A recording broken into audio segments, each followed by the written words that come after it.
He always felt it, though he could never quite name it. Whenever he entered a room, something shifted. The air grew heavier, conversations faltered, and eyes darted away as if caught in some unspoken transgression. It was not that he sought to disrupt or unsettle. He simply arrived, and the world around him seemed to pause, recalibrating in his presence. This had happened for as long as he could remember, a quiet phenomenon that followed him like a shadow he could not shake. He moved through life with an unassuming stride, his shoulders relaxed, his gaze steady yet soft, but the effect was undeniable. People noticed him not for what he did, but for what he was, a presence that stirred something deep and unspoken. The gatherings were always the same. He would step into a room filled with chatter, laughter, the hum of social ease. Friends, colleagues, or strangers, it didn't matter. The moment he crossed the threshold, a ripple passed through the crowd. Conversations grew quieter, some trailing off mid-sentence. A woman adjusting her scarf would glance at him briefly, then look away, her fingers fidgeting. A man gesturing animatedly would lower his hands, his voice softening as if suddenly aware of an audience he hadn't anticipated. Even those who didn't look directly at him seemed to sense his arrival, their postures stiffening, their movements more deliberate. It was as if his presence carried a weight, an invisible force that pressed against the fragile equilibrium of the room. He had no intention of commanding attention. He didn't raise his voice or make grand gestures. He was not loud or imposing, nor did he seek to dominate, yet the effect persisted. At a friend's gathering one evening, he stood near the edge of the room, holding a glass of water, observing the swirl of people. The host, a jovial man with a knack for storytelling, was in the middle of a lively anecdote when he entered. The story faltered, the host's words slowing, his eyes flickering toward him for a moment before he pressed on, his enthusiasm slightly dimmed. A woman nearby, who had been laughing freely, tucked a strand of hair behind her ear and turned her body slightly away, her smile fading into something more guarded. He noticed these shifts, subtle but unmistakable, and felt a familiar pang of isolation. Why did his presence seem to unravel the ease of others? He wondered if it was something he did unconsciously, a look, a gesture, a way of carrying himself. He was not unaware of his intensity. His eyes, dark and searching, seemed to hold more than casual glances could bear. His posture, though relaxed, carried a quiet confidence, a rootedness that came from years of grappling with his own doubts and fears. He had spent long nights wrestling with his inner contradictions, facing the parts of himself he once avoided. This inner work had forged something in him, a clarity that radiated outward without his effort, but he hadn't realized it could be so disruptive. At times, he tried to blend in, to soften his edges. He would smile more, nod along to small talk, mimic the lightness of those around him. But it felt like wearing a mask that didn't fit. The more he tried to conform, the more he felt the strain, like a current running beneath his skin, urging him to be true to himself. And so he stopped trying. He let himself be, quietly, authentically, and the reactions only grew stronger. People would approach him, drawn by something they couldn't name, only to pull back moments later as if startled by their own vulnerability. He saw it in their eyes, a flicker of recognition followed by unease, as if his presence had brushed against something they weren't ready to face. That night, at the gathering, he stood apart, watching the room shift around him. A young man, animated and loud, caught his eye and faltered mid-sentence, his laughter turning nervous.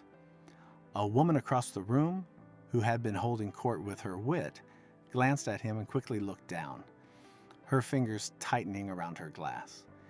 He felt the weight of their reactions, not as judgment, but as a mirror reflecting something deeper. He wasn't sure what it was, but he knew it wasn't about him alone.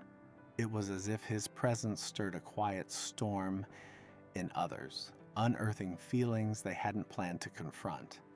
He stood there, a shadow in the crowd, not invisible, but impossibly seen, his existence a quiet challenge to the unspoken rules of the room. He began to notice patterns. The more at ease he was with himself, the more unsettled others became. His calm seemed to unsettle their restlessness, his silence amplified their noise. He wasn't trying to stand out, yet he couldn't help it. His inner world, hard won through years of introspection, seemed to cast a light that others both craved and feared. He wondered if this was his burden or his gift, a presence that revealed truths others weren't ready to see.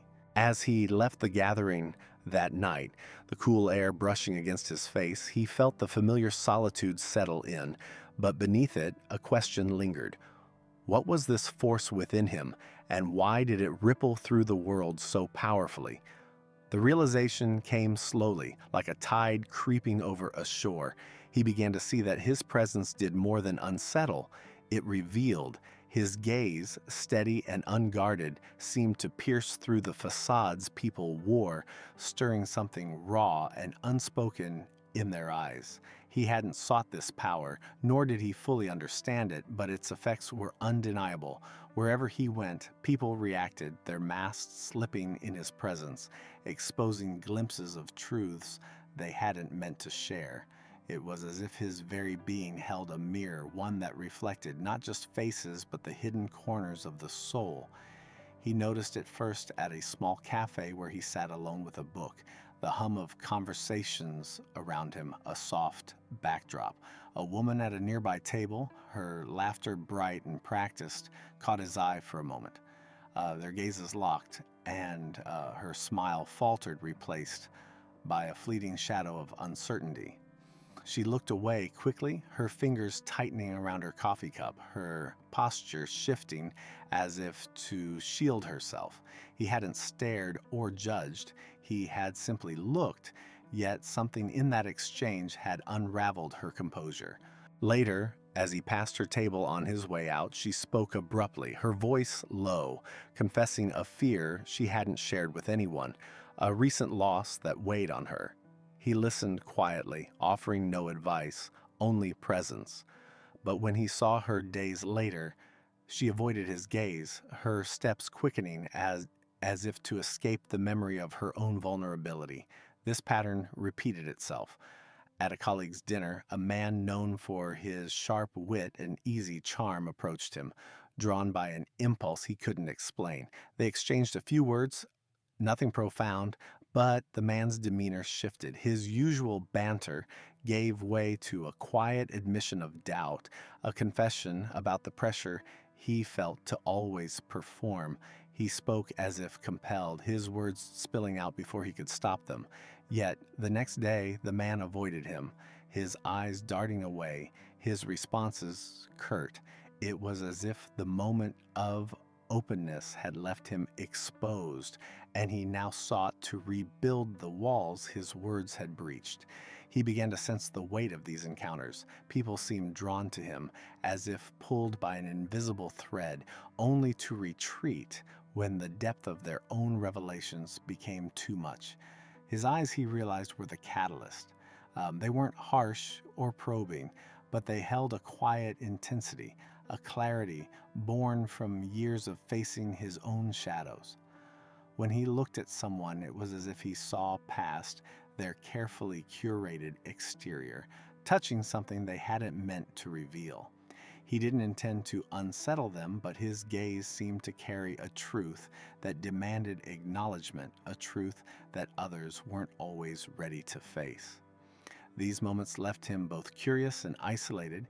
He wondered why his presence sparked such reactions, why a glance could unravel someone's guard or prompt a confession they hadn't planned to share. He noticed how people's eyes would meet his, only to flicker away as if they feared being seen too clearly. Some would hold his gaze briefly, their expressions softening as if recognizing something familiar in him, but more often they turned away, their movements restless, their voices quieter, as if his presence had stirred a discomfort they couldn't name. He felt like a mirror, reflecting not just their faces, but their unspoken fears, their buried doubts, their fragile truths. He began to understand that this wasn't about him alone. His presence, shaped by years of inner work, carried an energy that resonated with the unseen parts of others. It was as if his authenticity, his refusal to hide behind social masks, invited others to shed theirs, if only for a moment.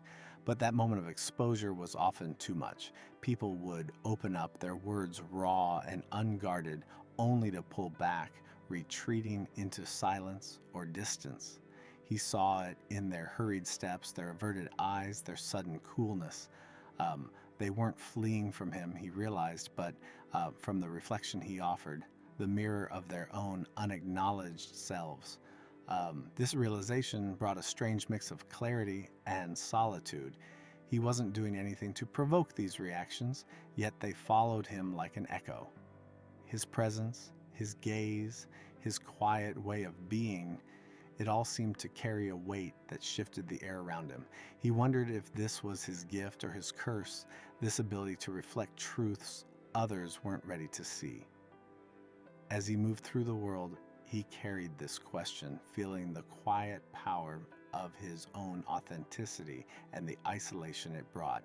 The eyes of others he knew would continue to reveal what they feared to see, and he would remain the mirror, reflecting their shadows back to them. The weight of his presence had become undeniable, but its source remained elusive. He felt it in the way people shifted around him, their eyes flickering with unease or sudden vulnerability, yet he couldn't fully grasp why his mere existence stirred such reactions. This question gnawed at him, pulling him inward toward a journey he hadn't anticipated. He began to turn his gaze upon himself, diving into the depths of his own psyche, seeking the roots of the invisible force that seemed to ripple through every room he entered. What he found was not a simple answer, but a confrontation with his own shadow, a raw, unpolished part of himself he had long kept at bay. He had always been introspective, prone to long nights of reflection, but this was different. It was as if the reactions of others had become a mirror, reflecting not just their hidden truths, but his own. He sat alone in his apartment, the world outside muted, and let his mind wander into the corners he had avoided. Memories surfaced, moments of pain, fear, and doubt he had buried beneath layers of resolve. There was the sting of rejection from years past, the quiet shame of failures he hadn't fully acknowledged, the anger he had suppressed to maintain peace. These were the fragments of his shadow, the parts of himself he had pushed into the dark, hoping they would fade, but they hadn't. They lingered, shaping him in ways he hadn't realized. As he delved deeper, he saw how these shadows had forged his strength. Every wound he had faced, every fear he had wrestled with had left a mark, not of weakness, but of resilience. He had spent years learning to accept these parts of himself, to sit with the discomfort of his own imperfections rather than flee from them. This inner work had been solitary, often painful, but it had grounded him. It had given him a quiet certainty, a clarity that radiated outward without effort. He began to understand that this was the source of his unsettling presence. His authenticity, born from facing his shadows, carried a power that others could feel, but not always name. This realization shifted something within him. He saw how his inner struggles had shaped the way he moved through the world. His calm wasn't just calm, it was the stillness of someone who had walked through storms and emerged whole. His gaze wasn't just a glance, it was the steady look of someone who had stared into his own abyss and learned to live with what he found.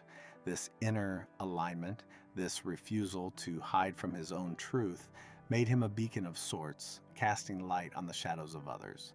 But that light, he realized, was often too bright for those unprepared to face their own darkness.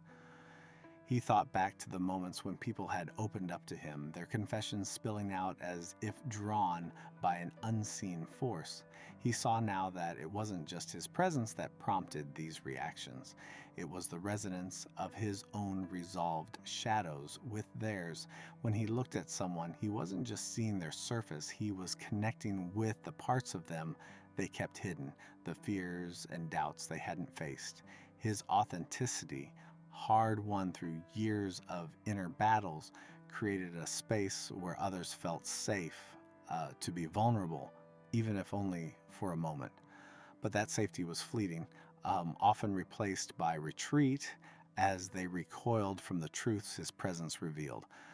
This understanding brought both clarity and a pang of loneliness. He wasn't unsettling people because of something he did wrong. He was unsettling them because he had done the work of facing himself.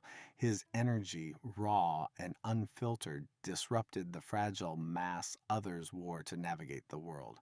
He saw how his refusal to play along with social pretense, his aversion to small talk, his instinct to seek depth set him apart. It wasn't arrogance or judgment. It was simply the truth of who he had become. Yet this truth came at a cost. The more he embraced his inner wholeness, the more he felt the distance between himself and others grow. He began to see his shadow not as a burden, but as a teacher. It had shown him the strength in vulnerability, the power in honesty, but it also showed him the solitude that came with it. As he sat in the quiet of his room, the weight of this truth settled over him.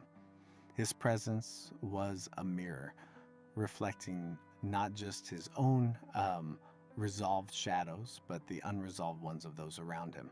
And while this gave him a sense of purpose, it also left him wondering, could he ever find a place where his authenticity didn't push others away, where his light didn't cast such stark shadows? He had come to understand the weight of his presence, the way it stirred shadows in others, but the cost of this truth grew heavier with each step.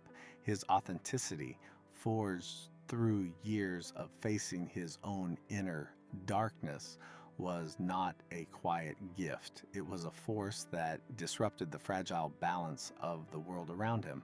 He moved through social gatherings, workplaces, and fleeting encounters, hoping to find connection, but instead found resistance. His efforts to belong, to soften the edges of his truth, met with friction, as if the world demanded he dim his light to fit its mold. Yet the more he tried to blend in, the more he felt the strain of betraying himself. At a friend's dinner party, he stood among a crowd of familiar faces, their laughter and chatter filling the room.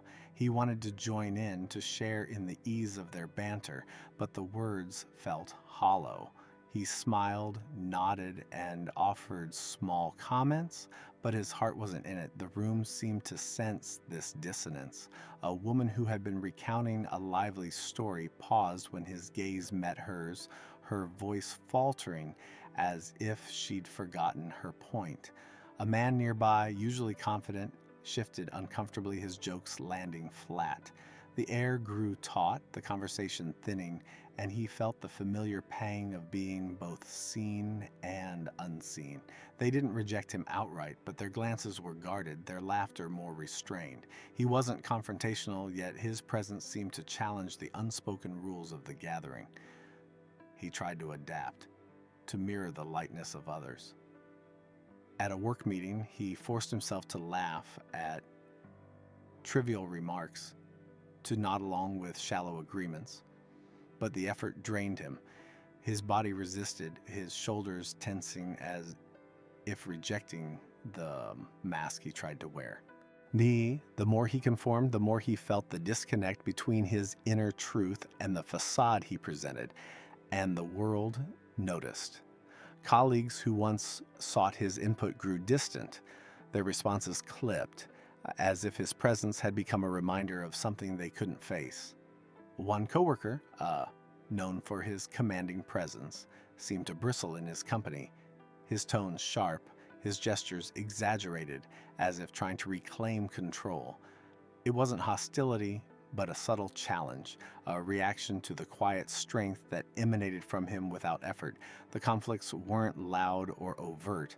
They manifested in cold shoulders, averted eyes, and sudden silences. At a community event, he offered an honest observation about a shared project, his words clear and unadorned. The group fell quiet, their expressions tightening. Later, someone labeled his comment too intense. Another called him distant. He felt the sting of these judgments, yet he knew they weren't entirely about him.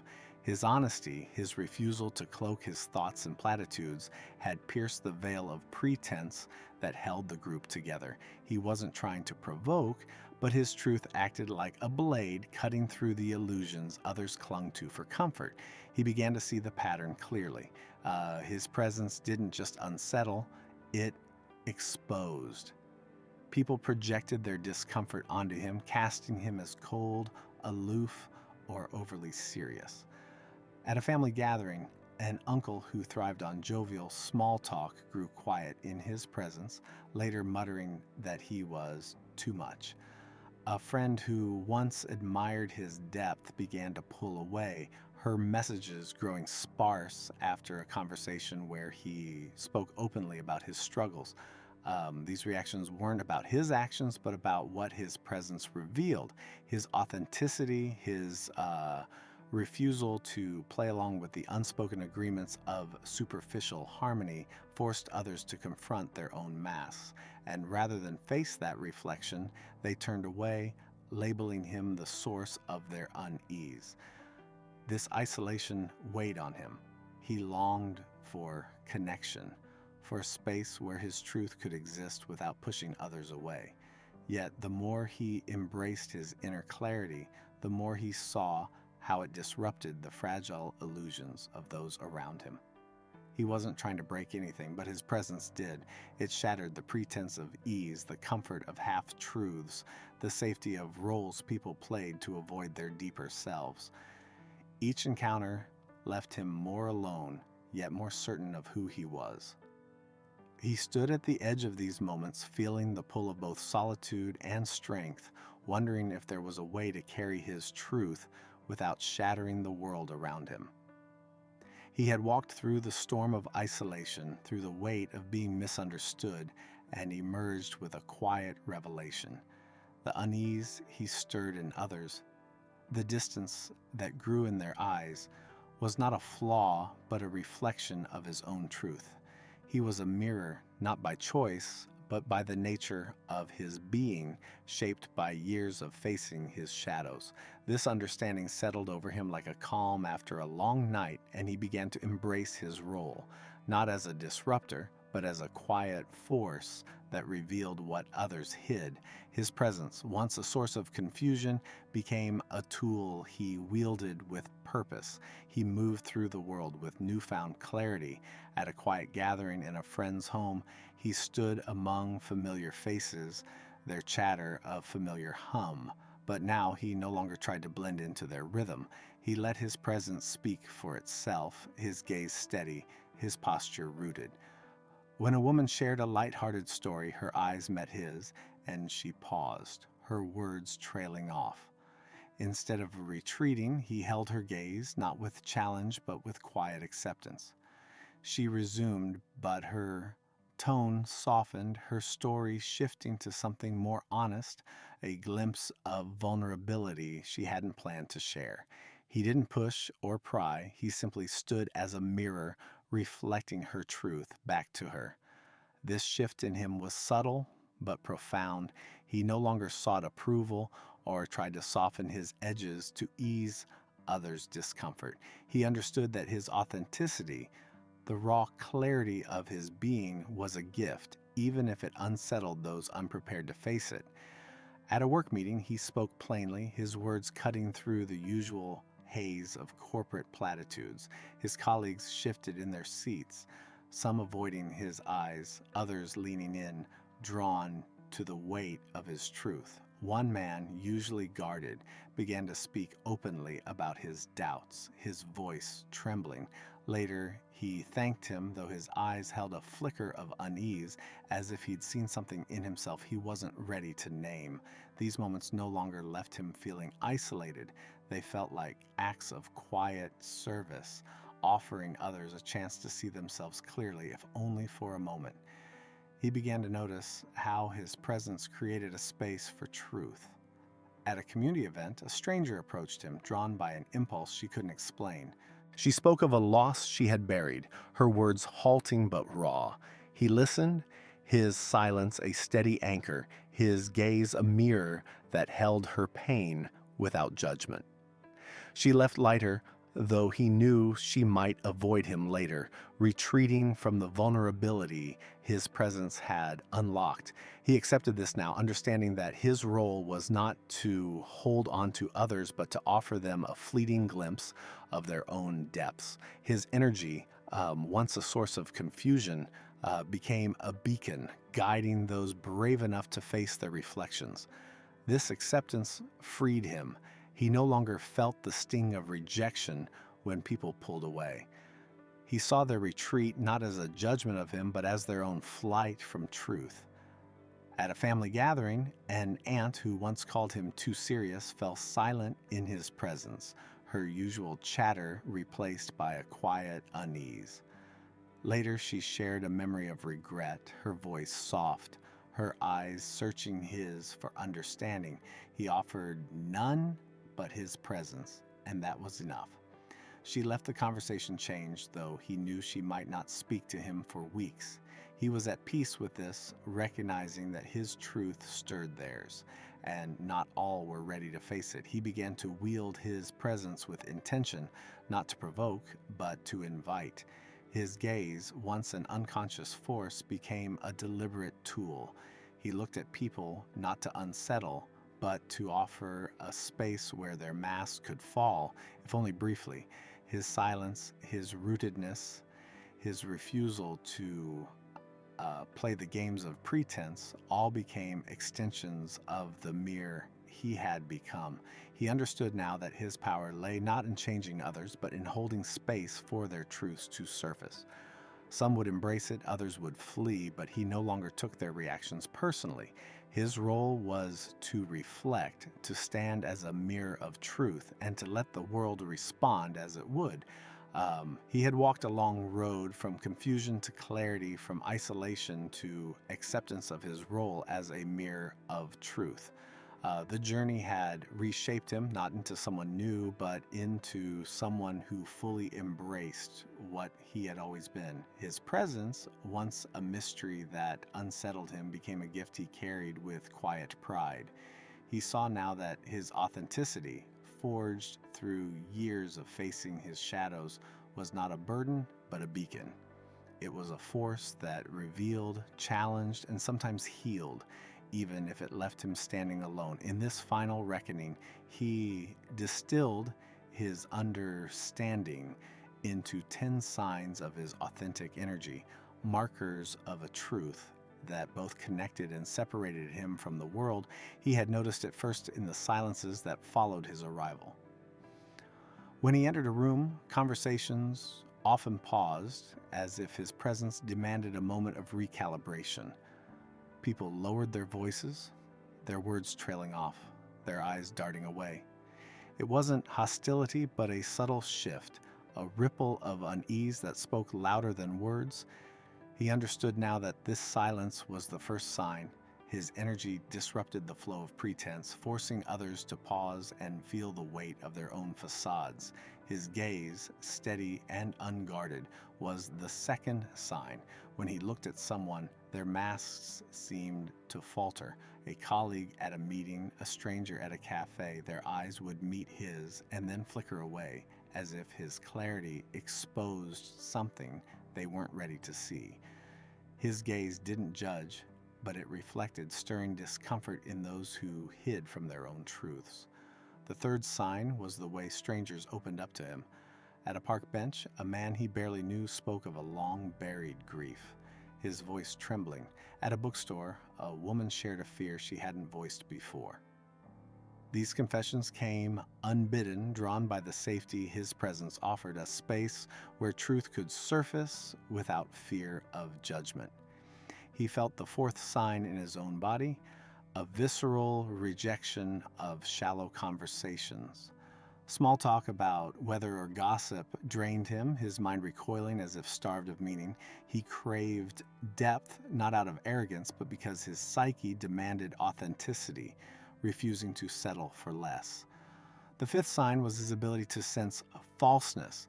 He noticed it in forced smiles, in words that didn't match gestures, in the subtle dissonance of someone hiding their truth.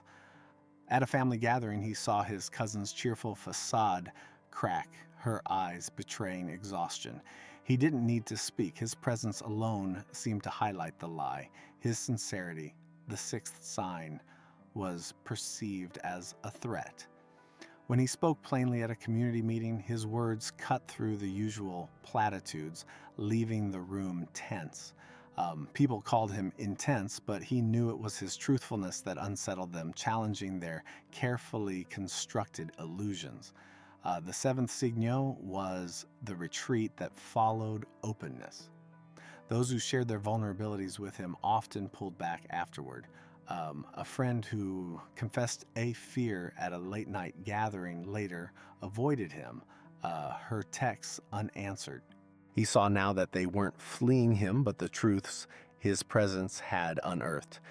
He recognized the eighth sign in the way he disrupted power dynamics. At a work event, a manager accustomed to control grew flustered in his presence, his authority faltering.